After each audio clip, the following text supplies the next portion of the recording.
Hadis Salman radhiyallahu anhu, kata beliau, qara'tu fit Taurati anna barakat at-ta'ami al-wudu'u qablahu fa dzakartu dzalika lin-nabi sallallahu alaihi wasallam faqala barakatu at-ta'ami al-wudu'u qablahu wal-wudu'u ba'dahu, rawahu Abu Dawud wa Tirmizi. Baik, pasal saya baca hadis ni, takut kita yang tak pernah dengar, sekali kita kata tak pernah dengar apa Nabi wudu sebelum makan, kan? Ustaz Anwar lepas apa?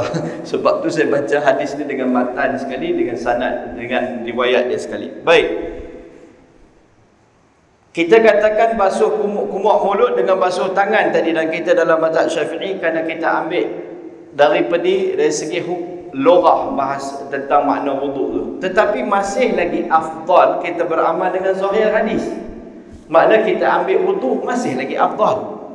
Baik, Salman radhiyallahu anhu, dia datang berjumpa dengan Nabi sallallahu alaihi wasallam dan berkata, ya Rasulullah, qara'tu, aku membaca fit Taurati, di dalam Taurat, aku membaca di dalam Taurat, anna barakat at-ta'ami al-wudu'u qablahu. Aku baca dalam Taurat, aku mendapati bahawa di dalam Taurat tertulis bahawa berwuduk sebelum makan adalah ada keberkatan. Sesungguhnya keberkatan dalam makanan itu adalah berwuduk sebelumnya. Fa dzakartu dzalika lin-nabi sallallahu alaihi wasallam. Salman kata, aku baca di dalam Taurat bahawa keberkatan dalam makanan itu adalah berwuduk sebelumnya. Kemudian aku cerita perkara itu kepada Nabi. Faqala Nabi sallallahu alaihi wasallam, Nabi beritahu. Bila Nabi dengar apa yang Salman sampaikan, Nabi sallallahu alaihi wasallam kata, barakatut ta'ami al-wudu'u qablahu wal wudu'u ba'dahu. Keberkatan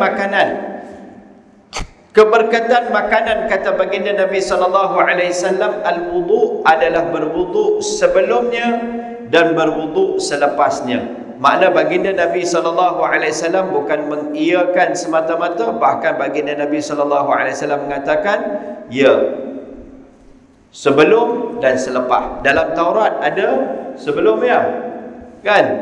Dan Nabi sebut kepada kita sebelum dan selepas. Baik, al-muradu bil wudu' secara lughawi ghuslul yadain. Yang dikehendaki dengan wudu' secara lughah yang kita ambil dalam mazhab Syafi'i adalah membasuh dua tangan. Basuh dua tangan, kumuk mulut. Ini yang kita amalkanlah. Masuk dalam hadis tersebut lagi. Sebab kita ambil istinbat daripada situ tentang wudu dari segi lughah. Al-murad bil barakah husulul ziyadah fihi wa daf'ul badan. Baik, yang dikehendaki dengan keberkatan, apa maksud dia keberkatan dalam makanan ni? Apa maksud dia? Pertambahan, akan berlaku pertambahan kepada makanan tersebut dan mendapat manfaat daripada makanan tu.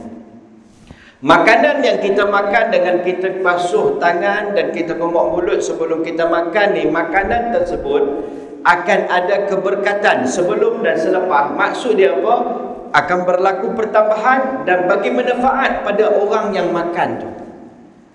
Bagi manfaat, makna ada kesihatan kepada tubuh dia. Bagi manfaat, tubuh tersebut mudah mentaati perintah Allah. Syekh Mutawalli Sya'rawi rahimahullah ta'ala, kita sebut pada bulan lalu, Syekh Mutawalli Sya'rawi rahimahullah ta'ala kata, ini maksud beliau ketika beliau menyebut, bila kita minum air ni dengan cara sunnah, air yang masuk ke dalam perut kita ni dengan sebab kita minum secara sunnah akan memberi barakah. Maksud dia memudahkan kita mentaati perintah Allah. Bagi manfaat, tuan-tuan. Tapi kerana perkara ni berkaitan dengan sunat yang kita semua sunnah yang kita sebut ni berkaitan dengan ada, kadang kita berat dan malangnya kita tertinggal dan kita tak buat. Alangkah rugi kita tak nak tunjuk cara hidup Nabi sallallahu alaihi wasallam. Bila kita makin tahawana berlebih kurang, kita satu golongan orang berlebih kurang, mai generasi satu lagi dia tahu sikit-sikit, mai satu generasi totally tak tahu langsung tentang sunnah. Satu, kenapa situasi ini berlaku? Satu golongan bila, satu sebab dia adalah satu, masyarakat lebih kurang. Kedua, kadang-kadang bila kita mementingkan perbahasan hukum dan kita tanpa sedar, hukum tu tanpa sedar kita mengecilkan tentang peranan ni.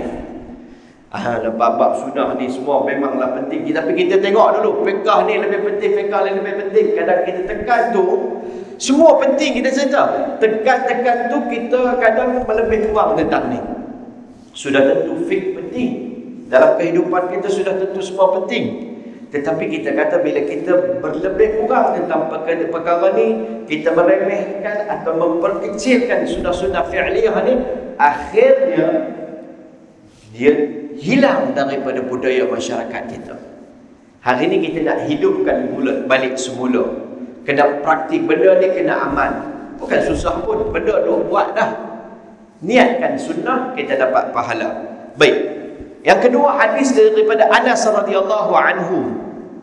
Yaqul qala Rasulullah sallallahu alaihi wasallam, "Man ahabba an yukthira Allahu khaira baitihi falyatawadda idza hadara ghada'uhu wa idza rufi'a." Rawahu Ibnu Majah. Tengok berapa besar perkara ni. Anas bin Malik radhiyallahu anhu berkata, Rasulullah sallallahu alaihi wasallam bersabda, "Man ahabba," barang siapa yang suka Allah Ta'ala, untuk Allah Ta'ala menambahkan kebaikan kepada rumah dia. Bukan rumah dia bagi besar, kepada ahli rumah dia tu Allah nak tambah kebaikan.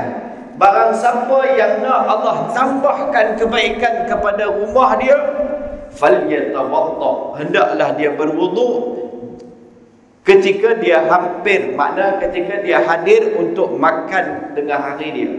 Hadir, walaupun disebut ghada di sini, maksud dia makan, adalah ketika dia hadir untuk makan dan ketika rufi'ah, diangkat makanan. Sama dengan makna hadir di atas. Sebelum makan, selepas makan, basuh mulut, kumuk mulut, basuh tangan. Apa yang akan berlaku? Akan ditambahkan keberkatan ataupun ditambahkan kebaikan dalam rumah dia. Nampak? Simple kan benda ni? Kita pun macam ada apa kan benda ni? Tetapi besarnya janji-janji Allah dan Rasul. Janji Nabi ni, keberkatan, kita boleh beli tak keberkatan? Berkat store boleh beli tak? Kan? Kedai nasi kedak berkat ada, hospital berkat lah macam-macam. Tapi berkah yang kita nak sebut ni, al-khair minallah, kebaikan datang pada Allah, tak boleh dibeli. Melainkan kita melakukan amalan-amalan tertentu yang dijanjikan berkah. Berkah bila ada, dia akan mengindahkan, dia akan mencukupkan. Duit kita bila ada berkat, dia akan mencukupkan, membahagiakan. Tak ada berkat, dia tak melekat kat tangan.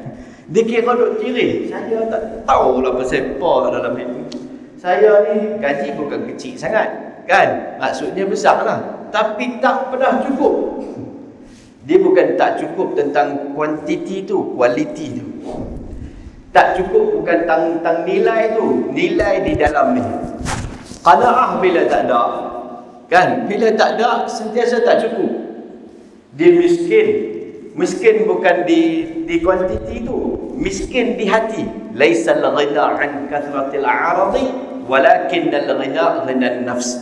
Sabda Nabi SAW, bukan kaya itu dengan banyaknya barang dan harta, walakinnal ghina, sabda Nabi, orang yang kaya itu, kekayaan itu, ghina nafs, kaya hati.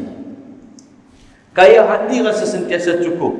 Dan jangan silap faham, sentiasa cukup, dia tak maju dalam perniagaannya. Pasal apa? Saya cukup, apa yang ada cukup. Yang tu pun tak kena juga, kan? Yang tu pun tak kena juga. Perniagaan mesti ada misi untuk makin maju. Tapi kita sentiasa dalam hati ada qanaah, rasa cukup dengan apa yang Allah bagi. Ada sikit alhamdulillah, ada banyak boleh bedak-bedak bersama, kan? Betapa bahagia dalam hidup ni. Baik, balik pada tajuk kita. Baik, Kemudian baginda Nabi sallallahu alaihi wasallam cerita lagi beberapa perkara berkaitan dengan sunnah. Baik.